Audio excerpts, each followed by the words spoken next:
NDA की सरकार बिहार में बहुत ही समझिए कि मजबूत तरीके से बनेगी। अभी से माहौल ऐसा दिख रहा है। विपक्ष में उतना दम न तब था न आज है कि एनडीए पूरी एकजुटता के साथ अगर रहे तो विपक्ष कुछ भी नहीं बिगाड़ सकता है। प्रधानमंत्री जी ने संकल्प ले रखा है, हम सब लोगों ने संकल्प ले रखा है कि हिंदुस्तान को एक विकसित राष्ट्र बनाएंगे। तो हिंदुस्तान विकसित राष्ट्र तभी बनेगा जब बिहार भी विकसित राज्य बनेगा। तो इस मकसद से हम सब लोग काम कर रहे हैं। नमस्कार, आप देख रहे हैं 4 PM में आपके साथ नफीसा खान। यूँ तो बिहार के अंदर इस साल के अंत में विधानसभा चुनाव होने हैं, लेकिन उससे पहले ही बिहार की सियासी पारा हाई है। बिहार के अंदर सियासी तौर पर तनाव भी देखने को मिल रहा है। सत्ता पक्ष और विपक्ष में बयानबाजी भी है, तो वहीं अब उथल पुथल भी देखने को मिल रहे हैं। लेकिन इसी के साथ बिहार के अंदर हिंदुत्व का मुद्दा बढ़ता और भुनता दिखाई दे रहा है। इस तमाम चीज़ों पर बातचीत करेंगे और समझेंगे कि आखिरकार बिहार के अंदर राजनीतिक पारा जो बढ़ रहा है वो किस दिशा में जाता दिखाई दे रहा है। मेरे साथ इस वक्त बातचीत करने के लिए पूर्व केंद्रीय मंत्री और एनडीए सरकार में राज्यसभा सांसद उपेंद्र कुशवाहा जी हैं, जो कि कुशवाहा समाज के सबसे बड़े चेहरे, सबसे बड़े नेता के तौर पर जाने पहचाने जाते हैं। और बिहार की राजनीति में अगर जातीय समीकरण समझने हो तो कुशवाहा जी से बातचीत करना जरूरी हो जाता है। बहुत बहुत स्वागत है सर आपका। हम पहली बार जुड़ रहे हैं आपसे और तब जुड़ रहे हैं जब देश के अंदर संसद एक बार फिर से चल रही है। लेकिन शुरुआत करते हैं होली से। होली का पर्व है, आपने अभी फूलों की होली यहाँ पर खेली है और होली को लेकर देश के अंदर उत्तर प्रदेश हो या फिर बिहार हो, राजनीतिक पारा भी गरमाया हुआ है। शुरुआत होली के पर्व, आपको शुभकामनाएं, बधाइयाँ आपको। होली को लेकर क्या कुछ कहना चाहेंगे और इसी को लेकर जो बिहार उत्तर प्रदेश में होली और जुम्मा ये लड़ाई सियासी तौर पर जो देखने को मिल रही है उसको लेकर आपकी राय क्या है? नहीं, चलिए सबसे पहले तो होली की मुबारकबाद के लिए आपका बहुत धन्यवाद। मैं अपनी ओर से भी आपको और तमाम जो दर्शक हैं आपके सभी लोगों को होली की ढेर सारी शुभकामनाएं देता हूं। होली संयम के साथ खुशियों के लिए मनाने का त्यौहार है, तो सब लोगों से यही आग्रह है कि सब लोग खुशियां मनाएं, संयम के साथ होली, सादगी के साथ होली मनाएं। जी, लेकिन सर इसी जो होली खुशियों के साथ मनाई जाती है, रंगों के साथ मनाई जाती है, उसी रंग में भंग डालने का जो काम हम देख रहे हैं देश के अंदर, इस पर क्या कुछ कहेंगे? आखिरकार होली और जुम्मा ये जो सियासी मुद्दा बनाया जा रहा है, इसको लेकर आपकी राय क्या है? नहीं, देखिए इस तरह का पता नहीं अब किस विषय के बारे में आप बात कर रहे हैं। आपने देखा होगा संभल के सीओ का बयान सामने आता है।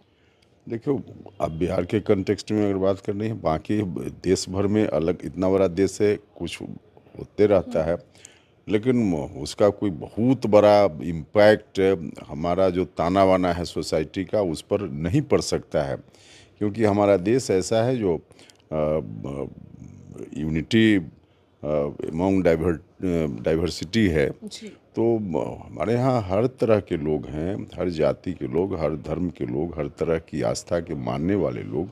तो अपनी अपनी राय अलग अलग लोगों की हो सकती है, लेकिन कुल मिला जुला कर जो एक राष्ट्रीय भावना हिंदुस्तान के लोगों के बीच में है, इस ताने बाने को कोई नहीं बिगाड़ सकता है, चाह कर भी कोई कुछ नहीं कर सकता। जी बिल्कुल।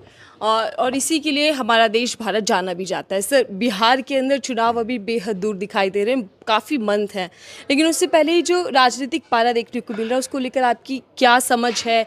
जातीय समीकरण क्या बैठते दिखाई दे रहे हैं? देखिए, चुनाव जहाँ भी करीब होता है तो स्वाभाविक रूप से पक्ष के लोग भी सक्रिय होते हैं, विपक्ष के लोग भी सक्रिय होते हैं, सभी पार्टी के लोग अपने अपने तरीके से सक्रिय होते हैं और बयानबाजी का दौर भी चलता है। यद्यपि हाल के कुछ वर्षों में जो हम देख रहे हैं, बयानबाजी चाहे इस तरफ से हो चाहे उस तरफ से हो, कई बार बहुत नीचे स्तर तक लोग बयानबाजी करते हुए उतर जाते हैं। तो नीचे स्तर तक तो नहीं उतरना चाहिए, किसी को भी अपनी भाषा का मर्यादा का ख्याल रखना चाहिए। जहाँ तक बिहार का सवाल है, निश्चित रूप से चुनाव है और इस चुनाव में एक तरह से कहिए कि पहले ही से बिहार की जनता ने मन बना लिया है।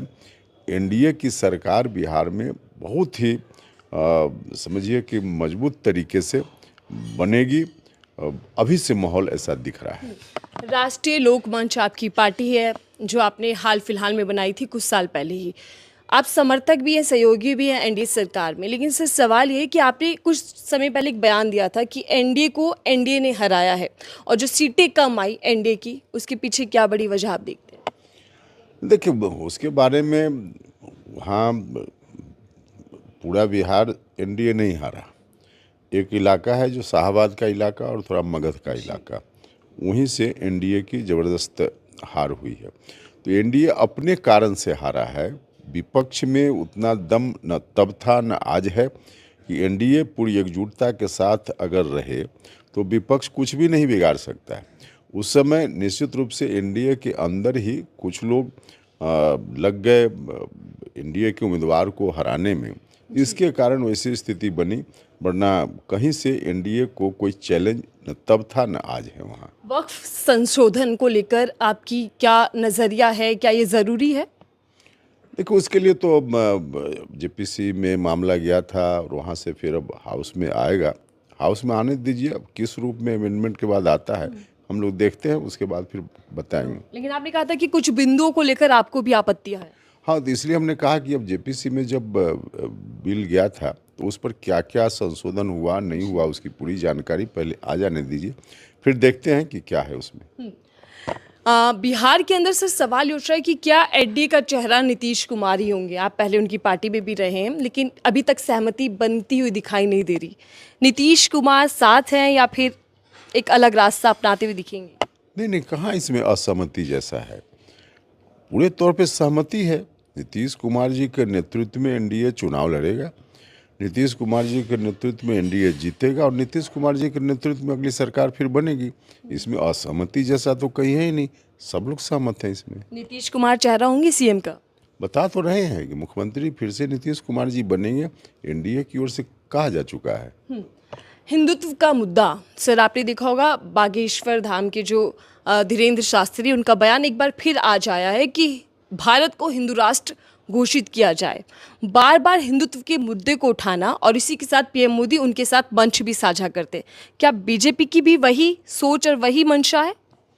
देखिए, बीजेपी की क्या सोच और मंशा है तो बीजेपी के लोगों से आप बात कीजिएगा तो शायद साफ साफ बता पाए। क्या आप समर्थन करते हैं? नहीं, देखिए, बागेश्वर महाराज घूम रहे हैं तो धर्म के क्षेत्र में काम करने वाले लोग हैं, तो उनका क्षेत्र अलग है, हम लोगों का क्षेत्र अलग है। हम लोग राजनीति के क्षेत्र में काम करने वाले लोग हैं और राजनीति के क्षेत्र में हमारा जो संविधान कहता है उस संविधान के आधार पर सभी धर्मों के साथ सम्मान के साथ सब लोगों को पेश आना है, सभी धर्मों की इज्जत करनी है, सभी धर्मों का सह अस्तित्व हिंदुस्तान में है, यही हमारा हिंदुस्तान है और इसी रूप में हम सब लोग, हमारी पार्टी चाहती है कि इसी रूप में हिंदुस्तान चले। आप कुशवा समाज के सबसे बड़े चेहरे के तौर पर जाने पहचाने जाते हैं, आपके पास क्या रणनीति है सर?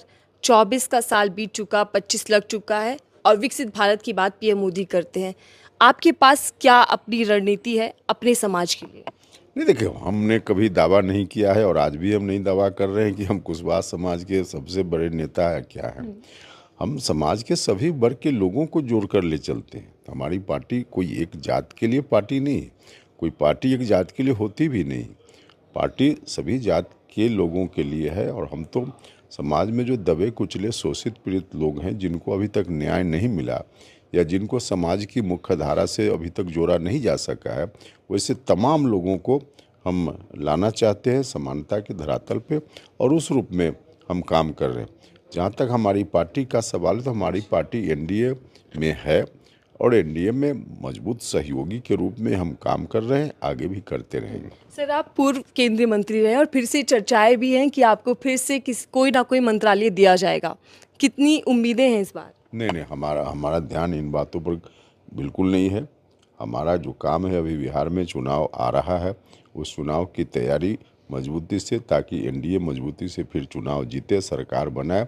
बिहार, जब हमारे प्रधानमंत्री जी ने संकल्प ले रखा है, हम सब लोगों ने संकल्प ले रखा है कि हिंदुस्तान को एक विकसित राष्ट्र बनाएंगे, तो हिंदुस्तान विकसित राष्ट्र तभी बनेगा जब बिहार भी विकसित राज्य बनेगा। तो इस मकसद से हम सब लोग काम कर रहे हैं। जंगल राज और हमेशा कुशासन को लेकर एक वार पलटवार देखने को मिलते हैं सर, लेकिन बिहार का विकास अभी भी खोया हुआ पाया जाता है। विकास को लेकर, बिहार को लेकर विकास के लिए क्या आपके पास रोड मैप है? क्योंकि सिर्फ चर्चाएं होती है, राजनीति होती है, लेकिन अभी भी बिहार के लोगों को पढ़ाई के लिए, काम के लिए दिल्ली या फिर अन्य राज्यों में जाना पड़ता है। हाँ, निश्चित रूप से देखिए, बिहार अभी बाकी के जो विकसित राज्य हैं हिंदुस्तान में उसके मुकाबले पीछे ज़रूर है। लेकिन आप अभी से 20 साल पहले का बिहार देखिएगा, 2005 के पहले का बिहार और अभी का बिहार, तो आपको बहुत अंतर दिखेगा। इन 20 वर्षों में 2005 से लेकर अब तक विकास के मामला में बिहार बहुत आगे बढ़ा है, हर क्षेत्र में आगे बढ़ा है। लेकिन अभी बहुत कुछ आगे बढ़ने की ज़रूरत है, बहुत कुछ करने की ज़रूरत है। और उस दृष्टि से बिहार में शिक्षा का सवाल तो सबसे बड़ा सवाल है। गरीबों के लिए शिक्षा और स्वास्थ्य, यह तो बहुत ही मौलिक सवाल है। तो इसके लिए तो हम पहले भी कहते रहे हैं कि शिक्षा में हर तरह से इंतजाम करना पड़ेगा। अब बहुत व्यापक कहने पे समय लगेगा, लेकिन हमने 25 सूत्री डिमांड रखा था जब हम 17-18 में भारत सरकार में इसी विभाग के मंत्री थे। तो बिहार में क्या क्या चेंज करना चाहिए ताकि क्वालिटी एजुकेशन आ पाए, तो उस वक्त जो मांग हमने रखी थी उसमें से अधिकांश मांगों को आज की राज्य की सरकार ने मान ली है, हूबहू जो हम चाहते थे। तो उस रास्ते पर राज्य की सरकार चल पड़ी है। बिहार में क्वालिटी एजुकेशन धीरे धीरे अब आ रहा है। उसके अतिरिक्त आपको रोजगार का सवाल है। निश्चित रूप से रोजगार तो बिहार में तभी होगा मुख्य रूप से, सब लोगों को मालूम है कि सरकारी नौकरी से रोजगार या बेरोजगारी की समस्या का समाधान नहीं हो सकता। सरकारी नौकरी कुछ लोगों को मिलेगी, जो मिल भी रही है, राज्य की सरकार बहुत कुछ इस दिशा में कर रही है। लेकिन मुकम्मल रोजगार बिहार के लोगों को, नौजवानों को मिल पाए, इसके लिए कृषि में विकास का काम, कृषि से जो उत्पादित चीज़ें हैं उस पे आधारित उद्योग लगेंगे और उन उद्योगों से किसानों को भी लाभ मिलेगा और रोजगार भी वहाँ से सृजित होगा। तो इस तरह से इन तमाम चीज़ों को करने पर बिहार ज़्यादा तेज़ गति से आगे बढ़ेगा और आज बिहार की सरकार इस दिशा में कर भी रही है। माननीय प्रधानमंत्री जी भी इस तरह से बिहार पर ध्यान दे रहे हैं। जी, और पीएम मोदी जब बजट का अपना पिटारा खोलते तो सबसे ज़्यादा बिहार को ही सौगात मिलती है। सर, मैं आखिरी सवाल आपसे ले रही हूँ क्योंकि आपका समय बेहद कीमती है। लगातार विपक्ष इंडिया अलायंस ये मुद्दा उठाता है कि संविधान पर खतरा है और जो एनडीए सरकार है वो लगातार संविधान को चोट पहुंचाने का काम करती है। इसको लेकर क्या जवाब देंगे, क्योंकि संविधान के मुद्दे से कहीं ना कहीं 2024 चुनावों में आपको चोट भी मिली। देखिए, ठीक है, विपक्ष के लोग इस तरह की गलतफहमी पैदा करने की कोशिश करते हैं, लेकिन हिंदुस्तान के संविधान को जिस तरह से विपक्ष कह रहा है कोई नहीं बदल सकता। डॉक्टर अंबेडकर और उनके साथ उस समय जो हमारे थे बड़े बड़े नेता, जिन लोगों ने मिलकर संविधान को बनाया है, उन लोगों ने इतना मजबूत संविधान बनाया है कि इस संविधान की नींव को कोई नहीं हिला सकता है। तो विपक्ष के लोग बोलते रहें, उससे कोई नहीं फर्क नहीं पड़ता है। संविधान अपनी जगह मजबूती से है, मजबूती से रहेगा और इसी संविधान के रहते हुए देश आगे बढ़ेगा। लेकिन क्या आप चाहते हैं कि देश हिंदू राष्ट्र बने? क्योंकि बीजेपी के कई नेताओं के बयान भी आते हैं और ऐसे में बाबाओं के बयान भी सामने आते हैं। किसका क्या बयान आ रहा है, उनका इंडिविजुअल बयान है, लेकिन हमारा संविधान कहता है कि हिंदुस्तान में सभी धर्मों के साथ उचित व्यवहार, समान व्यवहार और सभी धर्म के लोगों को जोड़ करके हिंदुस्तान एक राष्ट्र के रूप में है। इसी रूप में हिंदुस्तान चलेगा। ठीक है, धन्यवाद सर हमसे बातचीत करने के लिए और हमें समय देने के लिए। राज्यसभा सांसद उपेंद्र कुशवाहा जी हमारे साथ थे, जिनसे खास बातचीत कर रहे थे बिहार की राजनीति को लेकर। इस बातचीत को लेकर आपकी राय क्या, जरूर साझा कीजिएगा। देखते रहिए 4PM। मैं थी आपके साथ नफीसा खान।